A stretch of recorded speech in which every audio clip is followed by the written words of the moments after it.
السلام عليكم. النهاردة هكلمكم عن علاج من أهم العلاجات النفسية في الطب النفسي الحديث، وهو العلاج المعرفي السلوكي. لو عايزين إن احنا نغير سلوكنا، نغير مشاعرنا، لازم نغير الفكرة بتاعتنا. الفكرة بتاعتنا بتتغير من فكرة مرضية أو فكرة سلبية إلى فكرة function، يعني فكرة فعالة، فكرة واقعية. مش معنى العلاج المعرفي السلوكي إن أنا أبقى أفكر بطريقة إيجابية، مش معنى إن أنا أفكر بطريقة إيجابية. لكن مع الدكتورة هند عزت، دكتوراه في الصحة النفسية. متنسوش اللايك والشير عشان يوصلكم مني كل جديد. النهاردة موضوعنا عن العلاج المعرفي السلوكي. نموذج العلاج المعرفي السلوكي ده هو معتمد على إن في موقف ضايقني، موقف حصل ضايقني أو حسيت فيه بأي نوع من أنواع المشاعر. أنا بين الموقف اللي حصل وبين المشاعر في حاجة كده حصلت أنا مش عارفاها ومش عارفة هي إيه. الحاجة دي هي بنسميها الأفكار التلقائية. حاجة كده نطت في النص خلتني متضايقة، يعني مش الموقف اللي ضايقني، لكن الحاجة اللي نطت دي هي اللي ضايقتني. الحاجة اللي نطت دي بنسميها الأفكار التلقائية اللي بتحصل لنا وإحنا مش واخدين بالنا، هي دي اللي خلتني متضايقة. والأفكار التلقائية دي بتيجي نتيجة المعتقدات اللي جوايا، نتيجة الصورة الذاتية والهوية الذاتية بتاعت نفسي. يعني هقول لكم مثال: لو أب بيلعب مع بيبي صغير في مكان انتظار وكانت في بنت قاعدة، فالأب بيلعب مع الطفل بالبريكس، فجاء الطفل ورمى البريكس على البنت كان هيكون رد فعلها ايه؟ هتكون مبسوطة وفرحانة بقى وهتاخد الموضوع بهزار، بالرغم من ان ممكن البريكس يكون وجعتها شوية بس هي مبسوطة. نيجي بقى الموقف الأب، لو الأب ده رمى البريكس على البنت هتحس بإيه؟ البنت هتتضايق وتتعصب وممكن تسيب المكان وتمشي، ممكن تزعق مع الأب. اللي حصل هنا للبنت هي مشاعر غضب. ليه بقى؟ لأن هي مدتش العذر للأب وادت العذر للطفل. ادت العذر للطفل لأنه عذر الطفل واضح إن هو طفل بقى ومش عارف، لكن الأب هي كل اللي جه في دماغها إن هي اتضايقت نتيجة إن البريكس جت عليها وإن ممكن يكون متعمد وقاصد. فدي الفكرة اللي جت في راسها، إن الأب ده متعمد يرمي البريكس عليها وإن هو قاصد يضايقها. في حين ان هي كان ممكن تحط احتمالات، لو قالت مثلا ان ممكن يكون الاب ده مش واخد باله، اعصاب ايده وجعاه، انه ممكن يكون سرح شوية. فلو ادت احتمالات هنبص نلاقي مشاعر الغضب اللي كانت جواها هديت. لكن هي اول ما حطت في راسها ان هو متعمد وقاصد بدأت تتعصب وتتنرفز وتغضب. طريقة تغيير الافكار التلقائية. الأفكار التلقائية عشان نعرف إن احنا نغيرها محتاجين نتعلم نمسكها، نتعلم إن احنا ندركها. أنا قفشت نفسي بفكر في الحاجة دي، فهو ده اللي ضايقني مش الموقف اللي ضايقني. فهو ده النموذج المعرفي السلوكي، يعني أتعامل مع أفكاري على إن هي اختيارات. أنا زي ما بختار لبسي أنا كمان بختار أفكاري. أنا زي ما أنا ممكن أعدل في طريقة لبسي، أنا برضك ممكن أعدل في طريقة أفكاري. ده هيقودنا لحتة حلوة قوي، ان انا مخليش افكاري هي اللي تسوقني، لكن انا اللي اسوق افكاري نتيجة ان انا بختارها. معنى كده ان انا ممكن اختار، بدل ما انا اعيش في الماضي وذكريات واحزان الماضي، ممكن اختار ان انا اعيش بافكاري في الحاضر. بدل ما انا عايشة في المستقبل وعمالة افكر في المستقبل وقلقانة، ممكن اختار ان انا افكر بافكاري في الحاضر، في اللحظة اللي انا عايشاها في الحاضر. وبالتالي مشاعري هتكون ايه؟ هتكون ان انا مبسوطة ومستمتعة باللحظة، مش قلقانة عشان بفكر في المستقبل، ومش حزينة عشان ان انا عايشة في الماضي وناسية اللحظة اللي انا فيها. بعد ما انا قفشت الفكرة ومسكتها وعرفت ان انا متضايقة ليه، ابتدي اقيم الفكرة دي. زي مثلا واحدة صاحبتي عدت الصبح وما سلمتش عليا وملامحها كانت مكشرة، فانا اتضايقت، مش عارفة اتضايقت ليه. فاول ما شفت نفسي انا بفكر في ايه، عرفت ان انا واكتشفت ان انا بفكر ان هي متجاهلاني، ان هي مش معبراني، ان هي مش بتحبني. او ان هي غيرانة مني عشان كده مسلمتش عليا. فانا ابتدي ايفالويت واقيم الفكرة دي، هل ده صح فعلا ولا لا؟ فلما اشوف ان ممكن يكون في احتمالات تانية فابتدي اخرج برا الفكرة الغلط. الحاجة التانية اللي بتخلينا نعمل ايفالويت هي ان في حوالي 12 خطأ من اخطاء التفكير احنا معتادين ان احنا نستخدمه في حياتنا. زي مثلا بيبقى نمط تفكيرنا ان كل شيء او لا شيء، ان انا اعمل الحاجة كلها يا ما اعملهاش. زي مثلا انضف البيت كله او البيت كله يبقى وسخ، ان انا ابيض يا اسود. حد في الشغل قال لي انتي عملتي كل حاجة جميلة قوي بس الحتة دي كانت ناقصة، يبقى الدنيا كلها تقلب وتقعد علشان خاطر انا ما عملتش الحاجة دي صح، انا كده فاشلة، انا كده ما عملتش، انا ما انجزتش. او مثلا انا لبست كل لبسي كويس جدا ولابسه لبس جديد وشيك جدا، يجي حد يقول لي انتي لابسه لبس جميل قوي وشيك خالص بس عدلي الحته دي، مثلا عدلي الطرحه، عدلي الحته دي، يبقى انا خلاص كده مزاجي اتعكر، لا انا كده مش لابسه حلو، لا انا كده شكلي وحش، لا انا كده الناس شايفاني بشكل وحش. فكره المثاليه هنا فكره بتحسسك طول الوقت وتحسسكم بالذنب، لانكم لازم توصلوا للبرفكشنزم والمثالية. فهنا لما يجينا عميل بالشكل ده، انه كل نمط تفكيره يا كل شيء او اما لا شيء، بنعلمه يحط ايجابيات وسلبيات بحيث انه يبقى شايف السكيل اللي في النص شكله ايه.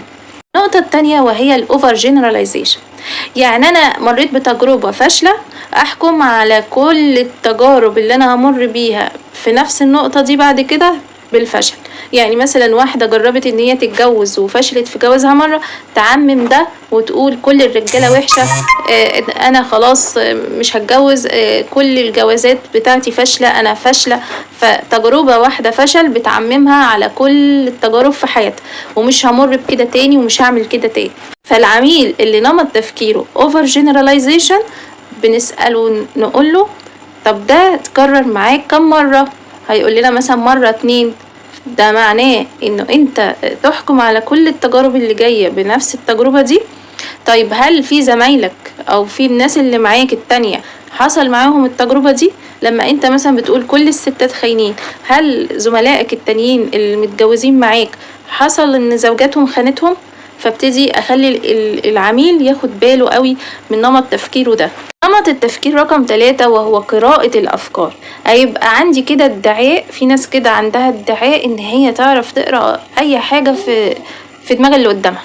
اي موقف يحصل اصل انا عارفة ان هي كان قصدها كذا، انا متأكدة ان هي كانت قصدها ده، انا متأكدة ان هي كانت قصدها تأذيني، غيرانة مني، بتحسدني، اصل انها مش بتحبني، اصل هي متجاهلاني.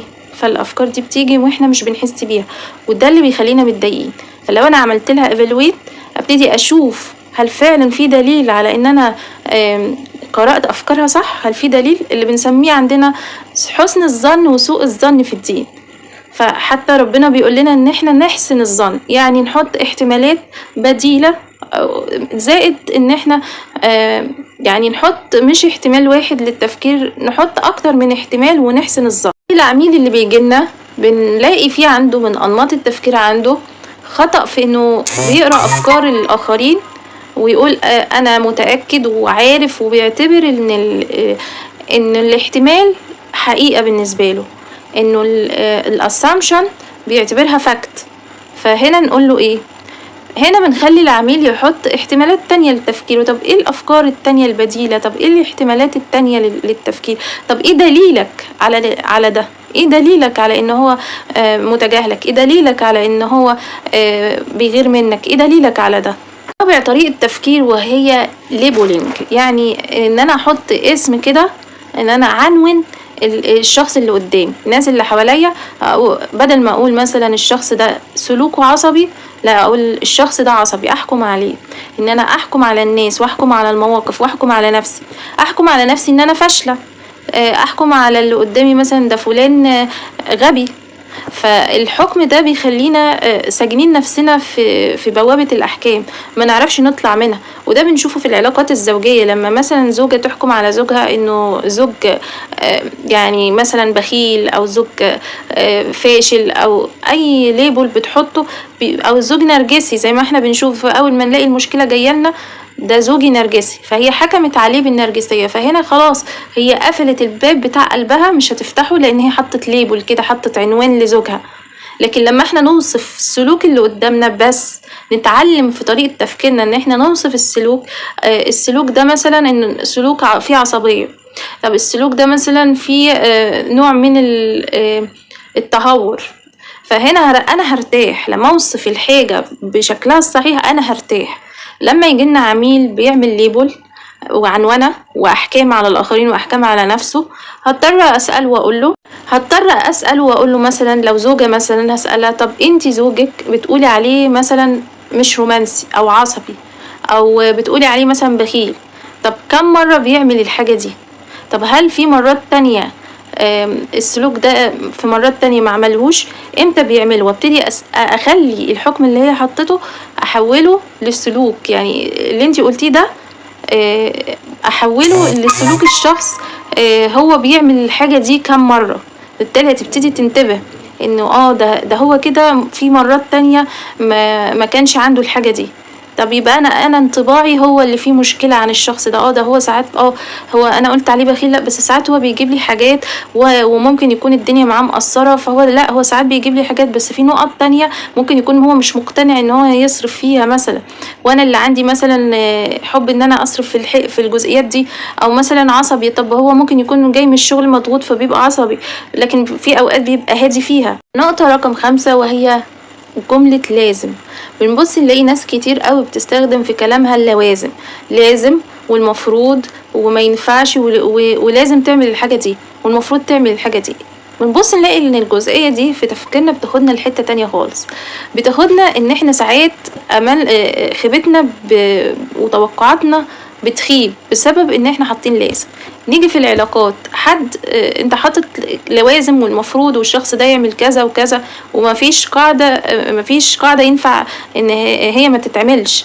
فنبص نلاقي ان الشخص اللي قدامك ده مثلا ممكن يكون مش قادر يمشي على القواعد اللي انت حاططها لازم والمفروض، او خيب القاعدة اللي انت حاططها، فتبص تلاقي ايه؟ سقف توقعاتك وقع، لان انت اللي من الاول حاطط قواعد في تفكيرك لازم والمفروض ده يحصل، مش ممكن حاجة تحصل غير الحاجة دي. الشخص ده بنلاقي اللي بيستخدم لازم والمفروض ده توقعاته في العلاقات بتخيب كتير قوي. طيب الناس اللي عندها لوازم، نبتدي نشوف قايمة، نعمل قايمة باللوازم عندها ونقلل منها، ونشوف هو ليه مين اللي فرض هنا لازم والمفروض، مين اللي فرض ده، مين اللي حط القاعدة دي واتحطت ليه. الشخص ده عشان نعلمه كمان مهارة ان احنا دايما نقوله حط ان شاء الله، ان شاء الله. كلمة ان شاء الله في اي حاجة بتخفف من اللوازم، بدل ما اقول لازم اعمل بكرة الحاجة دي، اقول ان شاء الله هعملها، فهنا مشاعري بتبتدي تخف وتهدى. لكن لما اقول لازم على نفسي بحس ان انا عبء وفي هم كبير على دماغي وراسي، فهنا مشاعري بتكون مشاعري تقيلة. خطأ من أخطاء التفكير وهو الشخصنة، إن أي حاجة تحصل أنا السبب فيها، أنا المسؤولة عن كل حاجة بتحصل في الدنيا. وهنا نبص نلاقي الشخص ده عايش في مشاعر الذنب طول الوقت، وكمان ممكن يبقى ياخد دور المنقذ في كل حاجة عشان ما يحسش بالذنب، عشان هو ما يكونش هو السبب، ويفضل يلوم في نفسه في الآخر. بنلاقي ده بيحصل فين؟ مع الآباء والأمهات، لما يكون في تقصير من ناحية أولادهم أو في نقطة ديفكت معين، نبص نلاقيهم نسبوا الخطأ ده لنفسهم ومشاعر الذنب، ونسيوا كل العوامل المسببة للخطأ ده.